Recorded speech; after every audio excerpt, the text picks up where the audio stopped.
আচ্ছা, more video কি তোমানকার ভালো লাগেনি? যদি ভালো লাগে তাহলে নিচে কমেন্ট করোনি কেন? বা যদি ভালো লাগে তাহলে একটা লাইক দাওনি কেন? তো এরকম কাজগুলো করোনি। যদি ভালো লাগে তাহলে মোর ভিডিওতে একটা লাইকও দেবো, নিচে কমেন্টও করব। আর নতুন যদি কেউ হয়ে থাকে তাহলে মোর চ্যানেলটাকে সাবস্ক্রাইব করে নেবো। তো আজকের যে এই রেসিপিটা দেখো, এটা কাঁচা আলু দিয়ে বানাইছি। তো বাচ্চাদের টিফিনে দিলে কিন্তু বাচ্চারা খুব মজা করে খাবে, আর তোমানেও কিন্তু চার সঙ্গে খেতে পারো।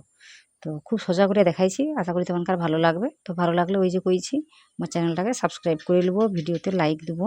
তো এরকম করে আমার পাশে থাকো। তাহলে চলো ভিডিওটা শুরু করে দিই। তো কী করছি, দুটা কাঁচা আলুকে গ্রেট করে লিয়া ধুয়ে লিছি পরিষ্কার করে। তো ধোয়াইতে কী করছি, ওই 3 চামচের মতো একটু কর্নফ্লাওয়ার দিচ্ছি, আর একটা ডিম দিচ্ছি। তো ডিমটা নেই দিতে চাইলে নেই দিব, কিন্তু দিলে বেশ ভালো লাগে তো দেবো। তো আর 2 চামচের মতো ময়দা দিচ্ছি। তো এখানটায় আমি ময়দা দিচ্ছি, তো মানে চাইলে চাল গুঁড়াটা দিতে পারো। আর পরিমাণ মতো নুনটা দিচ্ছি। তো সব কিছুকে দিয়া আরও কিছু মশলা দেবো, দেখতে থাও। কী করছি, আমি একটু জিরা গুঁড়া লিচ্ছি 1/2 চামচের মতো, আর লঙ্কা গুঁড়া লিচ্ছি 1 চামচের মতো। তো মানে বেশি কম করে দিতে পারো, যেমন ঝালটা পছন্দ করবো সেরকমই। আর ধনে গুঁড়া দিচ্ছি 1 চামচের মতো। তো সব কিছুকে দিয়া আমি কিন্তু ভালো করে মিশিয়ে নিই। তো মানে আরও যদি কিছু মশলা দিতে চাও তো দিতে পারো, আমি আর কিছু দেবো নি বলে মাখিয়ে দিই এরকম করে। তো হয়েছে মাখাটা। এখানটা দেখো, তো মানে আমি কিন্তু একটু জল দিইনি। তো মানে চাইলে একটু জল দিতে পারো যদি নেই মাখায়, কিন্তু লাগবে না, কারণ আমি যখন লবণটা দেবো আলুর মধ্যে তখন কিন্তু দেখো জলটা এমনি বেড়ে আসবে। তো একটুও জলের ব্যবহার করার দরকার নেই। তাহলে এবার এদিকে কী করছি, আমি কড়াইতে একটু তেলটা গরম করতে বসে দিয়েছি। গরম হয়েছে, একদম লো ফ্লেম করে দিছি। করে দিয়া ওই যে আলুর মাখাটাকে ওটাকে এরকম করে আমি দিয়ে দিই। তো মোটামুটি একটু দেখতে ভালো লাগবে উপর, ওই জন্য সাইজ করে দিয়ে দিই। তো করে দিয়া মোটামুটি আমি এটাকে হতে দেবো 1 মিনিটের জন্য। তো 1 মিনিট পরে তো মানে দেখবো কী সুন্দর সেট হয়েছে। বেশ অন্যরকম একটা জিনিস তো মানে দেখতে পাবো। দেখো দেখি কত সুন্দর জিনিস একটা তৈরি হয়েছে।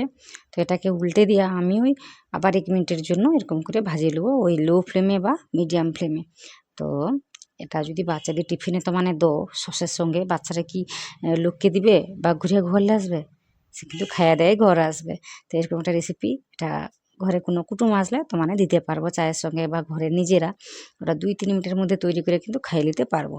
তো এরকম একটা রেসিপি। তো আশা করি তোমানকার ভালো লাগে রে। তো আরও একটা তৈরি করিয়া তোমানটাকে দেখারি। আর দেখো, এটা তোমানকার মনের মতো একটা কালার আসলেই নামিয়ে নিলেই হবে। তো এরকমই সহজ রেসিপি এর আগে কি কোনোদিন দেখছো? যদি দেখে থাকো তাহলে নিচে কমেন্ট করো দেখি। কমেন্ট একদম করোনি তো মানে আমি দেখছি, কমেন্ট তো করবো।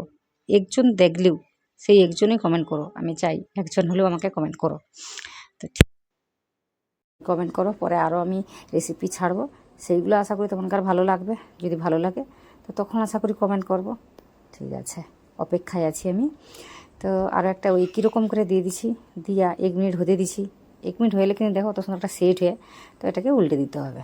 তো উল্টে দিয়ে আরও 1 মিনিট রেখে দিয়ে ওই মনের মতো একটা কালার আসলেই নামিয়ে নিলেই হবে। তো দেখো একদম কাজ নু দেখারি। তো এইরকম রেসিপি আরও অনেক আমি জানি, তোমরা দেখতে চাও তাহলে সেটার আর মোর ভাষাটা কীরকম লাগে রে সেটা কিন্তু জানাইতে হবে। সেই জন্য সাহস করে এরকম ভিডিও তৈরি করতে পারি। তো মানে জানাইবো মোর ভাষাটা কেমন লাগে। আর কোনো রেসিপি দেখতে চাইলে সেটা কিন্তু অবশ্যই কমেন্ট করে জানাইতে হবে। তাহলে আমি ওই যে রেসিপিগুলো মোর ভাষা দিয়ে খুব সহজ করে বুঝিয়ে দেবো।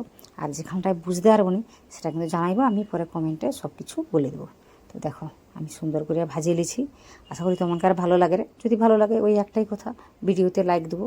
আর নতুন যদি কেউ হয়ে থাকো তাহলে আমার চ্যানেলটাকে সাবস্ক্রাইব করে নাও। তো 2 হাত জোড়ো করে তোমাকে করি। আর মোর ভিডিও আগে দেখো, আমি তো অনেক ভিডিও ছাড়ছি, তো তোমাকে ভালো লাগবে। তো অবশ্যই দেখো, তোমাকে ভালো লাগলে নিজে কমেন্ট করবো। তো দেখো কত সুন্দর করে তৈরি করে নিচ্ছি। সকালে কিন্তু ভীষণই কাজ থাকে, সেই সময় কিন্তু কোনো রকম রান্নাবান্না করতে মনকার ভালো লাগেনি। তো অনেকটা চাপের হয়ে, তো সহজে কিছু রান্নাবান্না করতে চাইলে এরকম একটা রেসিপি তৈরি করে ফেলাইব, 2 মিনিটের মধ্যে তৈরিও হয়ে যাবে। তো সহজেই রান্না করে খাওয়া যাবে। তো আশা করি তোমার ভালো লাগে না। তো আজকের রেসিপিটি কেমন হয়েছে সেটা কিন্তু কমেন্টে জানাবেন। যদি ভালো লাগে ভিডিওতে লাইক দেবেন, আমার চ্যানেলটিকে সাবস্ক্রাইব করবেন। তো কমেন্ট তো অবশ্যই করবেন। আর আপনাদের অপেক্ষায় আমি থাকি যে কখন কমেন্ট করবেন। তো কমেন্ট অবশ্যই করবেন। আমার ভাষাকে আমি ভীষণই ভালোবাসি। তো আপনাদের যদি ভালো লাগে তো ঠিক আছে, যদি না ভালো লাগে সেটা কমেন্টে জানাবেন। তাছাড়া কোনো রকম কোথাও কিছু না বুঝতে পারলে তো সেটা আমাকে কমেন্টে জানাবেন। তাহলে আমি পরে এই ভালোভাবে বা ভালো ভাষায় আপনাদের বুঝিয়ে দেব। তখন একটু অন্যরকম করে ভিডিওটা বানাবো। তাহলে আপনাদের বুঝতে সুবিধা হবে বা আমার বোঝাতে অনেকটাই সুবিধা হবে। তো অবশ্যই জানাবেন যদি কোনো রকম অসুবিধা থেকে থাকে। ভিডিওগুলো খুব ছোট্ট করে বানাই এই আশা নিয়ে যে আপনারা হয়তো দেখবেন। তো আপনারা দেখেন না, যদিও দেখেন ভিডিওটা অল্প দেখে স্কিপ করে চলে যান। তো এইভাবে দেখবেন না, পুরো ভিডিওটি প্রথম থেকে শেষ পর্যন্ত দেখবেন। তো আশা করি আজকের এই ভিডিওটি প্রথম থেকে শেষ পর্যন্ত দেখে ফেলেছেন। তো দেখে নেওয়ার জন্য আপনাদের সবাইকে অনেক অনেক অনেক ধন্যবাদ।